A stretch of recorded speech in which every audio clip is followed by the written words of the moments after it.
The Great Resignation may not be over. A new report from Futures Forum shows 55% of employees are open to looking for a new job in the next year. Here to discuss that and more is Sheela Subramanian, Slack's Vice President of Future Forum. So what do we got? We've had some of your associates on our show before, and things are changing here. What do the numbers say? Yes, thank you for having me today. So Future Forum conducts a quarterly survey of over 10,000 knowledge workers globally. And what we're seeing from the report we released earlier this week is that the disconnect between executive policies and what employees want continues to widen. So what we're seeing from the research is that 20% of employees actually want to go back into the office 5 days a week, which is our lowest that we've seen in over 2 years of surveying. Yet a third of employees are actually back in the office full time.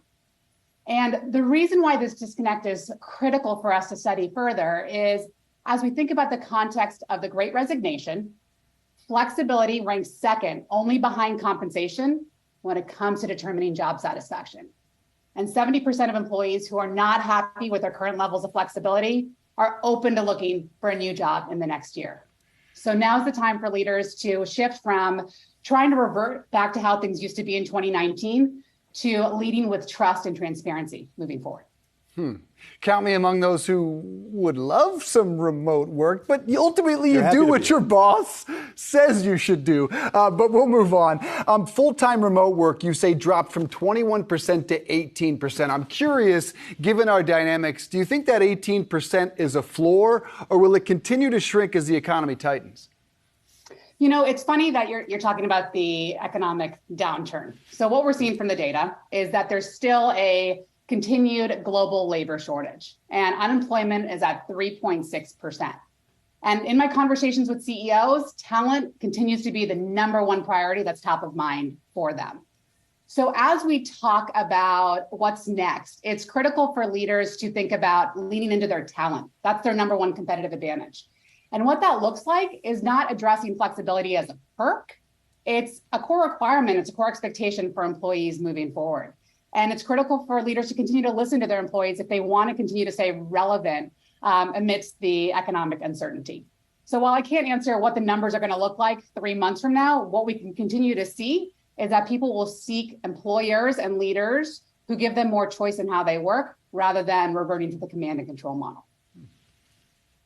And so, Sheela, I want to ask you about inclusion and sort of the different workers in different parts of the country and how this plays into some of the trends that you're seeing. Yes, it's a great question. So what we're seeing is that future of work planning and diversity, equity, and inclusion, they go hand in hand.